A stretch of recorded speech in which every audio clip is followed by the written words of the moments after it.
Hello viewers, RP এডুকেশনের Bangla pedagogy practice set number 2 ক্লাসে তোমাদের প্রত্যেককে স্বাগত জানাই। তোমরা জানো পেডাগগির প্র্যাকটিস সেট 1 আমরা ক্লাসটা করিয়ে দিয়েছি, ডিসক্রিপশন বক্সে লিঙ্ক পেয়ে যাবে।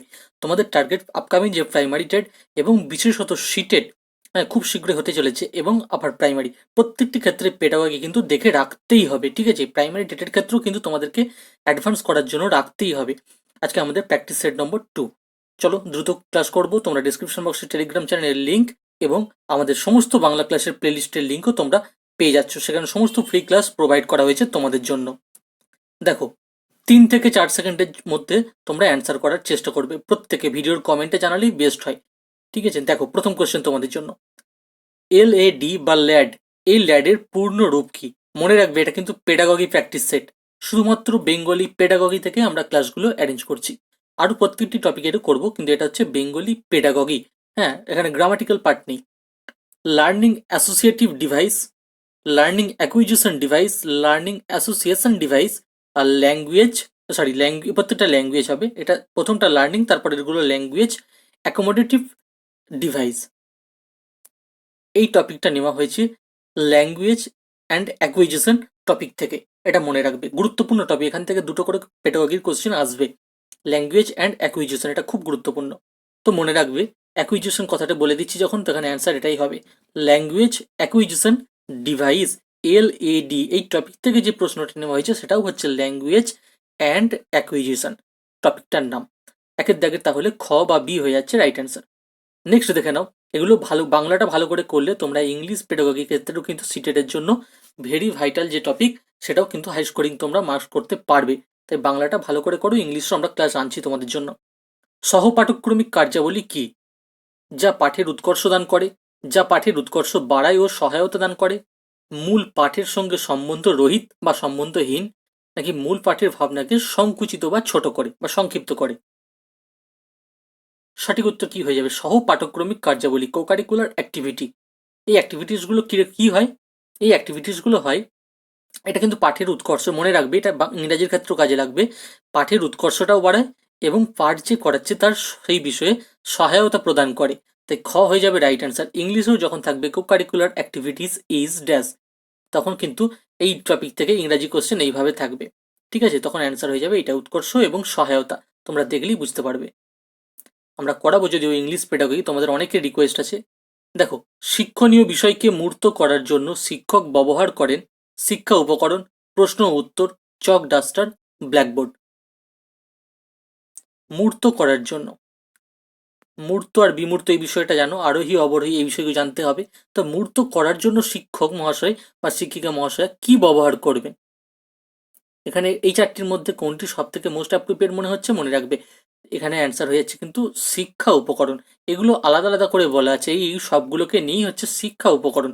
এগুলো পেডাগগিক্যাল মনস্তাত্ত্বিক বিশ্লেষণ, তোমাকে একটু চিন্তা ভাবনা করে উত্তর দিতে হবে। TLM, teaching learning materials, teaching learning AIDS, এই যে বিষয়গুলো আছে, এটাই হচ্ছে শিক্ষা উপকরণ। ঠিক আছে, মূর্ত করার জন্য এটি দরকার হয়। এগুলো তো আলাদা আলাদা করে বলে দেওয়া আছে জাস্ট। 4 নম্বরে দেখো, তাহলে 3-এর ক হয়ে যাচ্ছে অ্যান্সার বা এ অ্যান্সার। 4-এ বলছে একজন শিক্ষার্থী কোনো প্রশ্নের উত্তর জানা সত্ত্বেও ঠিকমতো বলতে পারছে না, এটি কিরকম অসঙ্গতি নাকি ভুল? এটা আমরা বলে দিয়েছিলাম, তোমাদের পোস্ট করেছিলাম, অনেকেই অ্যান্সার করেছো, বেশিরভাগ ভুল অ্যান্সার করেছো। এত ইজি কোশ্চেনটাও ভুল করছো। দেখো, বলছে কোনো প্রশ্নের উত্তর জানা সত্ত্বেও, জানে কিন্তু জানা সত্ত্বেও ঠিকমতো বলতে পারছে না, সেই পরিস্থিতিটাকে কি বলবো? প্রকাশমূলক অসঙ্গতি, প্রকাশ ও গ্রহণমূলক অসঙ্গতি, ভাষা ব্যবহারের ভুল, নাকি গ্রহণমূলক অসঙ্গতি? দেখো, প্রথমেই এটা বাদ দিয়ে দেবে, যেগুলো ভুল হচ্ছে না সেগুলো ক্যান্সেল করে দাও। গ্রহণমূলক এটা হবে না। ঠিক আছে, ভাষা ব্যবহারের ভুল, বেশিরভাগ এটা অ্যান্সার করেছে, এটা হবে না। ভাষা ব্যবহারের ভুল না, সে জানে বলতে পারছে না, প্রকাশ করতে পারছে না। তাই অ্যান্সার হবে অপশন ক, প্রকাশমূলক অসঙ্গতি। তাই গ্রহণমূলক যখন হচ্ছে না, প্রকাশ ও গ্রহণমূলক থাকলে সেটিও ক্যান্সেল করবে, প্রকাশমূলক অসঙ্গতি হয়ে যাবে রাইট অ্যান্সার। এইভাবে বিশ্লেষণ করবে, কারণ এটা মনস্তাত্ত্বিক বিশ্লেষণ, পেডাগগিক্যাল পার্ট। মেটালিঙ্গুয়াল, বা মেটালিঙ্গুইজম এরকম কথা শব্দ থাকে। তো এই মেটালিঙ্গুয়াল কথাটির অর্থ কি? কাব্য সুষমাময়, অধিভাষামূলক, সামাজিক, উৎসারণমূলক। দেখো, পেডাগগির যে 8টা বা 9টা টপিক আছে, সেই 9টা টপিক ভালো করে করলে, ইংরাজিটা করলে বাংলাটা এমনিই হয়ে যাবে, আর বাংলাটা করলে ইংরাজি অনেকটা হয়ে যাবে হেল্প প্রত্যেকটি ক্ষেত্রে। আর ম্যাথের পেডাগগি দিয়ে দিলেও সিটেটের ক্ষেত্রে বলছি, কোনো রকম অসুবিধা হবে না। আর ডব্লিউবি টেট আপার প্রাইমারিতে সেই একই ব্যাপার।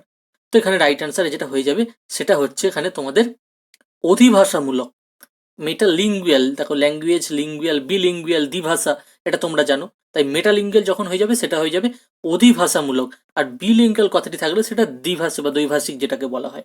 5 দাগের খ হয়ে যাচ্ছে রাইট অ্যান্সার। 6 নম্বরে বলছি শ্রবণের ক্ষেত্রে যেটি সত্য নয়, যেটি ভুল, সেটি হলো কি? 4টি অপশন আছে, পড়ে নাও, কারণ এগুলো নিজেদেরকে পড়তে হবে, বলে বলে দেওয়ার অতটা টাইম নেই, অভ্যাস করতে হবে নিজেদেরকে তোমাদের। শ্রবণের ক্ষেত্রে যেটি সত্য নয়, যেটি ভুল, সেটি কি? এটি হবে কিন্তু মানুষের স্মৃতিশক্তিকে বাড়িয়ে তোলে। শ্রবণের দক্ষতা মানুষের স্মৃতিশক্তিকে বাড়িয়ে তোলে, এটি কিন্তু মানে শক্তি নয়। শুনলে যে মানে স্মৃতিশক্তি বাড়বে এমনটা কিন্তু নয়। শুনতেও সাহায্য করে, এটা সঠিক। পরিষ্কারভাবে উচ্চারণ বলতে সাহায্য করে, এটাও সঠিক। সঠিকভাবে উচ্চারণ করতে শেখায়, এটাও সঠিক। তার মধ্যে যেটা মোস্ট অ্যাপ্রোপ্রিয়েট হচ্ছে নয় ভুল, সেটা সেই ভুলের দিক থেকে অ্যাপ্রোপ্রিয়েট যেটা, সেটা হচ্ছে ঘ। ঠিক আছে, এরকম কোশ্চেন অ্যান্সার থাকবে 6 দাগের ঘ রাইট অ্যান্সার। দেখবে মনে হচ্ছে একটাও হবে না, তার মধ্যে থেকে যেটা হতে পারে সেটাই অ্যান্সার করতে হবে, কারণ অপশনের বাইরে আমরা যেতে পারবো না। কোনো শিক্ষক কিসের উপর নির্ভর করে তার শিক্ষা উপকরণ ব্যবহার করেন? বিষয়বস্তু, পরিবেশ, শিক্ষার্থী, শ্রেণী। Very very important.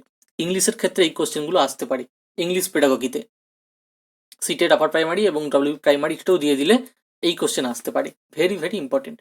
দেখো এখানে রাইট অ্যান্সার কি হয়ে যাবে? অনেকে বলবে শ্রেণীতে পড়াচ্ছে যখন শিক্ষা উপকরণ শ্রেণীর ভিত্তিতেই করতে হবে, না শ্রেণীতে ব্যবস্থা রাখতে হবে, তাই শ্রেণীটাকে চয়েস করবে। শুধুমাত্র শ্রেণী কিন্তু এখানে হবে না, কারণ বিষয়টা বুঝতে হবে কি বলতে চাইছে এখানে।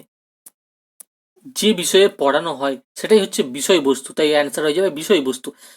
যেটা তুমি দেখাবে, শিক্ষা উপকরণ ব্যবহার করবে, সেটা কিসের উপর ভিত্তিতে, সেটি বিষয়বস্তুটা কি আছে, তুমি কোন গল্প পড়াচ্ছ সেই অনুযায়ী তুমি টিএলএম ব্যবহার করবে। তাই বিষয়বস্তু হয়ে যাবে আমাদের রাইট অ্যান্সার। 7 দাগের ক। তোমাদের মতামত থাকলে অবশ্যই জানাবে। 8 নম্বর কি বলছে? অবরোহী পদ্ধতি ছাত্রদের কাছে গ্রহণযোগ্য নয়, কেন? তার কারণ কি? তাহলে এখানে বুঝতে পারছি আরোহী পদ্ধতিটা গ্রহণযোগ্য, কিন্তু বলছে অবরোহী পদ্ধতিটা গ্রহণযোগ্য হতে চায় না, কেন? তার কারণটা কি? এটি ব্যাকরণের বিভিন্ন সূত্রের দ্বারা ভারাক্রান্ত, এটি আকর্ষক করে না পঠন পাঠনকে, বা উদাহরণের প্রয়োগকে বেশি গুরুত্ব দিয়ে দেয়, নাকি এটি জটিলতায় পূর্ণ? সঠিক উত্তর এখানে কি হয়ে যাবে?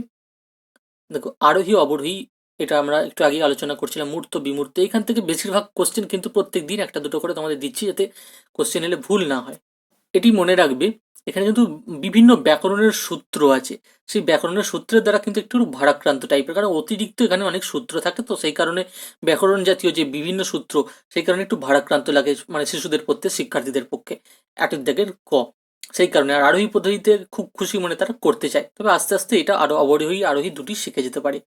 নব্য ভারতীয় আর্য ভাষার সূচনা আনুমানিক 900 খ্রিস্টপূর্বাব্দ থেকে। এটা কিন্তু একটা মানে টপিক আছে তোমাদের, ভাষাগত বিষয় যেগুলো, হ্যাঁ কনস্ট্রাকটিভ ভাষাগত, সেখান থেকে টপিক দেয়। আনুমানিক 600 খ্রিস্টাব্দ, আনুমানিক 1000 খ্রিস্টপূর্বাব্দ, আনুমানিক 500, আনুমানিক 900 থেকে বলেছে, এই সালগুলো থেকে, খ্রিস্টপূর্বাব্দ থেকে। তো এখানে অ্যান্সার হয়ে যাবে আনুমানিক 900 খ্রিস্টপূর্বাব্দ থেকে। অপশন ক বা এ হয়ে যাবে আমাদের রাইট অ্যান্সার।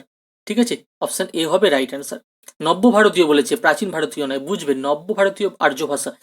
এমনকি সিটেটের ক্ষেত্রে তোমরা বাংলার কোশ্চেন বাংলাতে একটু সুবিধা পাচ্ছ সম্ভবত, ঠিক আছে, কোনো অসুবিধা হবে না। আর আপার ডব্লিউ টেটের তো কোনো কথাই নয়, বাংলার কোশ্চেন বাংলাতেই এমনি পাবে, আলাদা কোনো ব্যাপার নেই, সব কোশ্চেনই পাবে।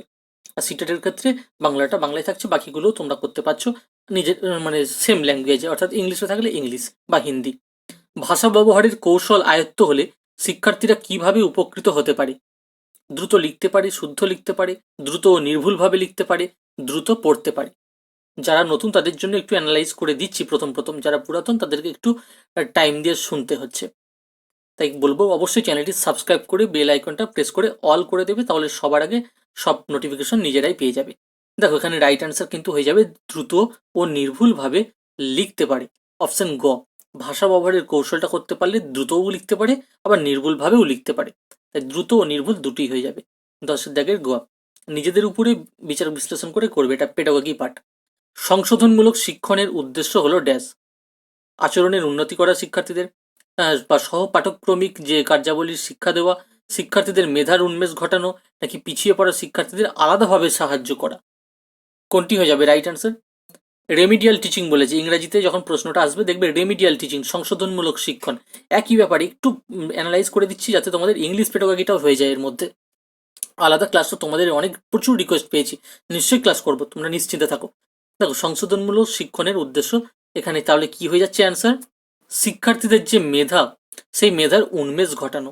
উদ্দেশ্য হচ্ছে সংশোধনমূলক, মানে একবারে পারলো না, রেমিডিয়াল টিচিং সংশোধন করে আবার তার যেন মেধার উন্মেষটা ঘটানোর চেষ্টা করা হয়। 11 দাগের গ হয়ে যাবে রাইট অ্যান্সার। তোমরা বিভিন্ন জায়গায় দেখবে রেমিডিয়াল টিচিং কিন্তু আমাদের ওয়েস্ট বেঙ্গলে চলে, সংশোধনমূলক একবার না পারলে দ্বিতীয়বার। এবার বলছে অন্ন ব্রহ্ম পরিবর্তনের, এই অন্ন ব্রহ্ম এগুলো পরিবর্তনের ধারার কিসের ইঙ্গিত? এরকম প্রশ্ন দিয়ে দিতে পারে, একটু ভাইটাল। অর্থের উন্নতি, অর্থের অবনতি, অর্থের সংকোচ, অর্থ সংশ্লেষ। অন্ন, হ্যাঁ, ব্রহ্ম, এই বিষয়গুলো, এই টার্মগুলো পরিবর্তনের, বাংলা ভাষার যে পরিবর্তনের ধারা তার কিসের ইঙ্গিত বহন করছে? এগুলো হয়ে যাবে কিন্তু মনে রাখবে সংকোচ, ঠিক আছে, অর্থের সংকোচ, সেগুলি এই পরিবর্তনের ধারার ইঙ্গিত বহন করছে। নেক্সট 13 নম্বরে, ভাষার ক্ষুদ্রতম একক হচ্ছে ড্যাশ, বর্ণ, বাক্য, ধ্বনি, শব্দ। এটাও অনেকদিন করেছিলাম, কিন্তু এই ইজি কোশ্চেনটাও অনেকে টেলিগ্রাম চ্যানেল অলটেড পিটিতে যে আমরা মাঝে মাঝে কুইজ দেওয়া হয়, সেই কুইজের ক্ষেত্রে কিন্তু অনেকে ভুল করেছিল, অনেকেই ভুল করছে। এটা কিন্তু ইজি, এইগুলো ভুল করলে চলবে না, হাই স্কোরিং টপিক। দেখো, এগুলো হচ্ছে ধ্বনি, প্রথমে ধ্বনি, তারপর থেকে ধ্বনি থেকে শব্দ, বর্ণ, শব্দ, তারপর বাক্যতে পরিণত হয়, তাই গ হয়ে যাবে রাইট অ্যান্সার। মাঝে মাঝে একটা দুটো করে তোমাদের রিভাইজ করে দেওয়ার জন্য এই কোশ্চেনগুলো দিয়ে দিই। 14 নম্বরে বলছে, আরেকটি কোশ্চেন আছে তোমাদের হোম টাস্ক, বঙ্গালী উপভাষাকে ক ভাগে ভাগ করা যায়? 3 ভাগে, 2 ভাগে, 4 ভাগে, 5 ভাগে? এটা কিন্তু ল্যাঙ্গুয়েজ পার্ট থেকে দিচ্ছে, ল্যাঙ্গুয়েজের যে ক্রমানুসার ইংলিশে অনেক তোমরা টপিক পাবে, সেইখান থেকে এই কোশ্চেনটাকে রাখা হয়েছে।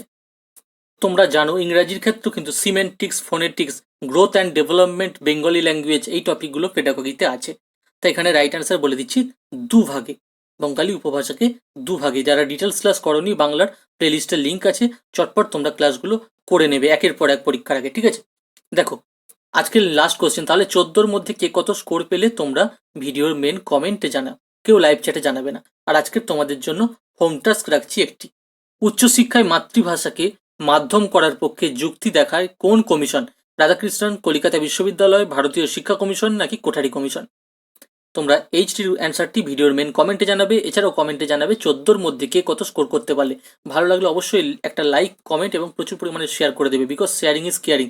আর তোমাদের ক্লাস ভালো লাগলে মতামত দেবে, কারণ এগুলো অনবরত আমাদের মোটিভেট করে, ঠিক আছে?